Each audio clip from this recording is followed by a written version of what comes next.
Hello friends, स्वागत है आपका हमारे चैनल सफलता का अड्डा पर। और आज है 29 अक्टूबर 2020। आइए देखते हैं आज की करंट अफेयर्स का हमारा पहला क्वेश्चन क्या है। तो आज का हमारा पहला क्वेश्चन है, किसने कोविड-19 के लिए विश्व बैंक से $500 मिलियन की सहायता मांगी है। किसके लिए मांगी है? कोविड-19 से लड़ने के लिए विश्व बैंक से यानी कि द वर्ल्ड बैंक से $500 मिलियन की आर्थिक सहायता की मांग की है बांग्लादेश ने। किसने की है? बांग्लादेश ने ये सहायता मांगी है विश्व बैंक से। अब बांग्लादेश ने ये मांगी है। अब बांग्लादेश की अगर आपसे बात करें तो यहाँ की राजधानी ढाका है और यहाँ के प्रधानमंत्री जो है, यहाँ की प्रधानमंत्री प्राइम मिनिस्टर ऑफ बांग्लादेश वो है शेख हसीना। अगर करेंसी की बात करें कि करेंसी यहाँ की क्या है, तो करेंसी है बांग्लादेश की टका। ये बात भी आपको याद रखनी है। और कैपिटल ऑफ बांग्लादेश है ढाका। अच्छा, अगर हम आपसे अन्य विकल्पों की बात करें, पाकिस्तान की अगर आपसे बात करें तो पाकिस्तान की राजधानी है इस्लामाबाद। ये बात भी आपको याद रखनी है। क्या है? इस्लामाबाद पाकिस्तान की राजधानी है। पाकिस्तान और श्रीलंका भी हमारे पड़ोसी देश है। अगर पाकिस्तान के मैं आपसे प्रधानमंत्री के बारे में बात करूं कि यहाँ के प्रधानमंत्री कौन है, तो आपको नाम अगर चाहें तो आप नोट कर सकते हैं, क्योंकि क्वेश्चन यहाँ से भी पूछा जा सकता है। अगर यहाँ के प्रधानमंत्री हैं वर्तमान में इमरान खान। कौन है? इमरान खान यहाँ के प्रधानमंत्री हैं, जो कि एक अंतर्राष्ट्रीय क्रिकेटर भी रह चुके हैं। अगर बात करें प्रेसिडेंट ऑफ पाकिस्तान की यानी कि पाकिस्तान के राष्ट्रपति कौन है, तो आपको याद रखना है पाकिस्तान के जो राष्ट्रपति हैं वो है आरिफ अलवी। कौन है? आरिफ अलवी यहाँ के राष्ट्रपति हैं। अच्छा, बात अगर श्रीलंका की करें तो श्रीलंका की राजधानी है, श्रीलंका की दो राजधानी है। एक राजधानी की कोलंबो है, आप नाम चाहे तो नोट कर सकते हैं। एक राजधानी यहाँ की कोलंबो है, कोलंबो। और एक राजधानी है यहाँ की श्री जयवर्धनापुरा कोटे। क्या? श्री जयवर्धनापुरा कोटे और कोलंबो यहाँ की दो राजधानियाँ हैं। कहाँ की? श्रीलंका की। अब बात विश्व बैंक की अगर आपसे करें, क्योंकि बांग्लादेश ने जो सहायता मांगी है विश्व बैंक से मांगी है। विश्व बैंक की अगर द वर्ल्ड बैंक की हम बात करें आपसे, इसकी स्थापना जुलाई 1944 में हुई थी और इसका मुख्यालय वाशिंगटन डीसी में है। मुख्यालय कहाँ है? वाशिंगटन डीसी में। वर्ल्ड बैंक यानी कि विश्व बैंक का, और इसकी स्थापना जुलाई 1944 में हुई थी। आगे बढ़ते हैं, देखते हैं अगला क्वेश्चन क्या है। अगला क्वेश्चन है हमारा, किस राज्य ने प्रधानमंत्री आत्मनिर्भर निधि योजना में पहला स्थान प्राप्त किया है? प्रथम स्थान प्राप्त किया है प्रधानमंत्री आत्मनिर्भर निधि योजना के अंदर उत्तर प्रदेश ने। किसने किया है? अब उत्तर प्रदेश ने पहला स्थान प्राप्त किया है इसके अंदर। उत्तर प्रदेश की अगर आपसे बात करें तो यहाँ की राजधानी लखनऊ है और यहाँ के जो मुख्यमंत्री हैं वो योगी आदित्यनाथ। अब लखनऊ से 2 या 3 क्वेश्चन परीक्षाओं के अंदर पूछ लिए जाते हैं। एक क्वेश्चन पूछा जाता है कि नवाबों का शहर किसे कहा जाता है। क्या पूछा जाता है? नवाबों का शहर किसे कहा जाता है? तो आपको नाम याद रखना है। नवाबों का शहर कहा जाता है लखनऊ को। किसे कहा जाता है? लखनऊ को नवाबों का शहर कहा जाता है। एक और क्वेश्चन यहाँ से पूछ लिया जाता है कि लखनऊ कौन सी नदी के किनारे स्थित है, तो आपको याद रखना है लखनऊ गोमती नदी के किनारे स्थित है। आपको परीक्षा के अंदर विकल्प मिल जाएंगे, यमुना नदी, गंगा नदी, कौन सी नदी, तो आपको याद रखना है गोमती नदी के किनारे स्थित है लखनऊ। और लखनऊ से एक और क्वेश्चन मैं आपको यहाँ पर बता दूं, जो उत्तर प्रदेश का हाईकोर्ट है, इलाहाबाद हाईकोर्ट, जो उसकी खंडपीठ है वो भी कहाँ पर है? लखनऊ के अंदर ही है। उसकी एकमात्र खंडपीठ है वो भी लखनऊ के अंदर ही है। अगर बात सीएम की करें यानी कि CM of UP, chief minister कौन है यहाँ के, तो यहाँ पर मैं आपको बता दूं बीजेपी की यानी कि भारतीय जनता पार्टी की सरकार है और उससे ही यहाँ पर मुख्यमंत्री हैं योगी आदित्यनाथ। अगर राज्यपाल की बात करें यानी कि governor of UP, governor of Uttar Pradesh कौन है, तो वो है आनंदीबेन पटेल।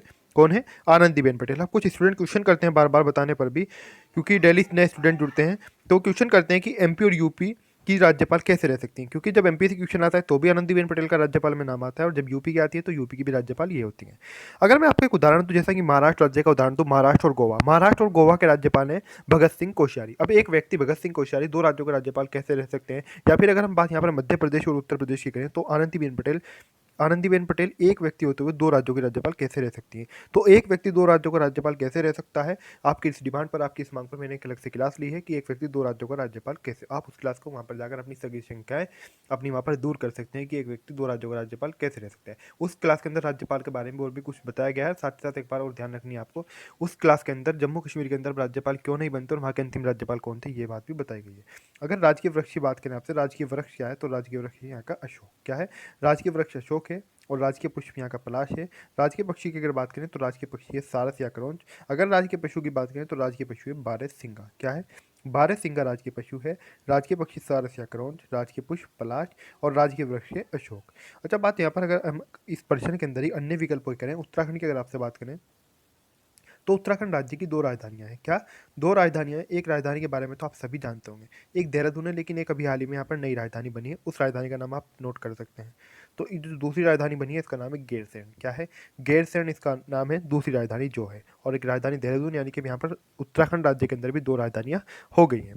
उत्तराखंड का गठन हुआ था वर्ष 2000 में। इसको उत्तर प्रदेश से काटकर लगभग 13 जिलों को विभाजित करके 13 जिलों को काटकर उत्तर प्रदेश से एक अलग नया राज्य बनाया गया था जो पहाड़ी क्षेत्रों वाला था। वो राज्य बनाया गया था उस समय उत्तरांचल, लेकिन वर्ष 2007 में इसका नाम बदलकर उत्तराखंड कर दिया गया। क्या बनाया गया था? उत्तरांचल बनाया गया था, उत्तराखंड फिर इसका नाम कर दिया गया 2007 में। वर्तमान में अगर उत्तराखंड की बात करें, मैं आपको राजधानी कैपिटल ऑफ उत्तराखंड बता चुका हूँ। अगर सीएम की बात करें तो त्रिवेंद्र सिंह रावत यहाँ के मुख्यमंत्री हैं। कौन है? त्रिवेंद्र सिंह रावत। त्रिवेंद्र सिंह रावत यहाँ के मुख्यमंत्री हैं और यहाँ पर भी बीजेपी की यानी कि भारतीय जनता पार्टी की सरकार है। अगर हम बात करें उत्तराखंड की गवर्नर की यानी कि राज्यपाल कौन है, गवर्नर ऑफ उत्तराखंड, तो वो है बेबी रानी मौर्य। कौन है? बेबी रानी मौर्य। बेबी रानी मौर्य यहाँ की राज्यपाल हैं उत्तराखंड की। अगर बात आपसे बिहार की करूँ तो बिहार के जो सीएम है वर्तमान में, बिहार में चुनाव चल रहे हैं, आज पहले चरण का चुनाव था, वहाँ पर 71 सीटों को, ये बात भी आप याद रखें। तो बिहार के सीएम है नीतीश कुमार। कौन है?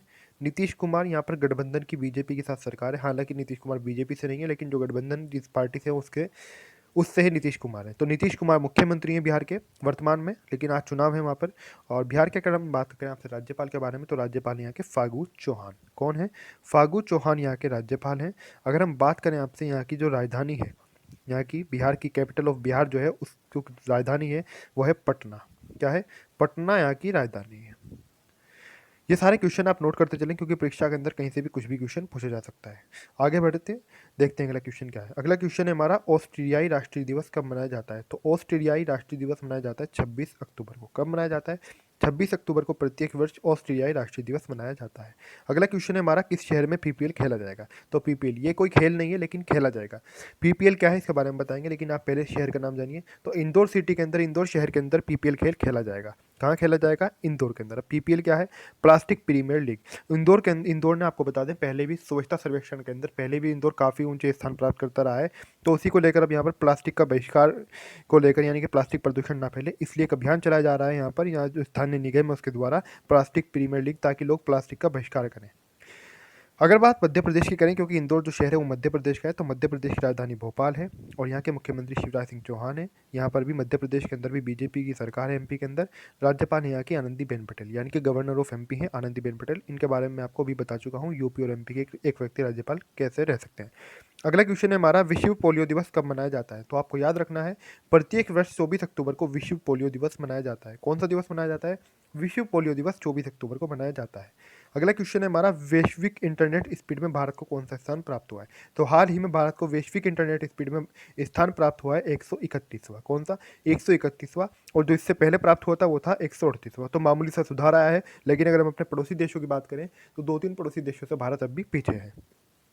अगला क्वेश्चन है हमारा, महिला सशक्तिकरण और सुरक्षा पर अम्बे नामक फिल्म किसने बनाई है? तो अम्बे नामक फिल्म बनाई है हैदराबाद पुलिस ने। किसने बनाई है? महिला सशक्तिकरण और सुरक्षा को लेकर अम्बे नामक फिल्म बनाई है हैदराबाद पुलिस ने, ताकि इसके फिल्म के अंदर जो दर्शाया गया है, दिखाया गया है, वो महिला अपनी सुरक्षा कैसे कर सकती है, कैसे उनको सावधान और सतर्क रहना चाहिए। अगला क्वेश्चन है हमारा, अभिगमन दिवस कब मनाया जाता है? तो अभिगमन दिवस आपको बता दें 26 अक्टूबर को मनाया जाता है। कब मनाया जाता है? 26 अक्टूबर को अभिगमन दिवस मनाया जाता है। अगला क्वेश्चन है हमारा, ग्रीन दिल्ली ऐप का शुभारंभ किसने किया है? तो ग्रीन दिल्ली ऐप, इस ऐप का शुभारंभ किया है अरविंद केजरीवाल ने। किसने किया है? अरविंद केजरीवाल ने इस ऐप का शुभारंभ किया है। अगर हम बात दिल्ली की करें, दिल्ली राज्य की, तो दिल्ली एक केंद्र शासित प्रदेश है।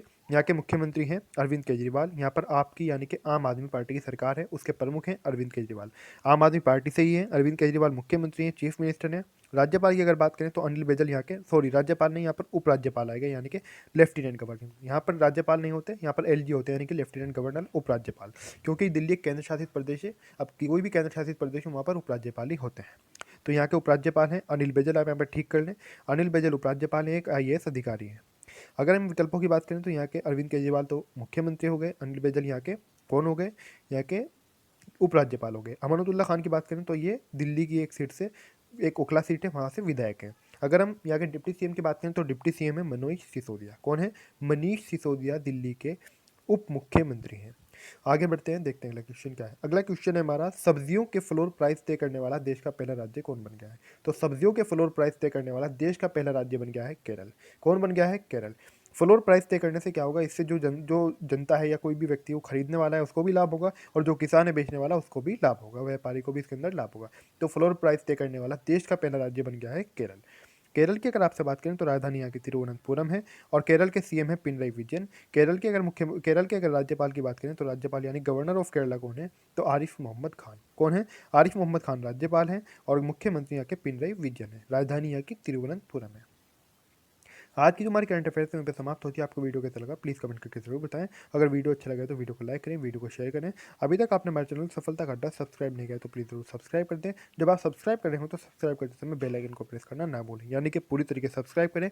पूरी तरीके से यानी कंप्लीट सब्सक्राइब करने से आपको क्या लाभ होता है, जो भी हमारी वीडियो आती है, जो भी क्लास आती है, उसका नोटिफिकेशन, उसकी सूचना सबसे पहले आप तक पहुंच जाती है। एक बात और नोट करते चलें, हमारी कोविड-19 क्वेश्चन की क्लासेस भी चल रही हैं। जो जिसने अभी तक उन कोविड-19 क्वेश्चन की क्लासेस को नहीं लिया है, उन क्लासेस को ज़रूर ले लें। अभी तक के हमारी 16 क्लासेस तो वन लाइनर क्वेश्चन के आ चुकी हैं, और जो स्पेशल क्लास चल रही है उसके स्पेशल क्लास के 3 पार्ट भी आ चुके हैं। ये बात भी आप याद रखें। उन क्लास को जिसने नहीं लिया वो ज़रूर ले लें, और उन क्लास को भी ज़्यादा से ज़्यादा शेयर करें, क्योंकि ज़्यादा से ज़्यादा उन क्लास को भी जो आपके फ्रेंड्स हैं उनके साथ में शेयर करें, जिसने और जो स्टूडेंट उन क्लास को ले चुके हैं तो उनका रिवीजन ज़रूर करते हैं, क्योंकि आपके जितने भी होने वाले एग्जाम हैं उनके अंदर कोविड-19 से क्वेश्चन ज़रूर पूछे जाएंगे।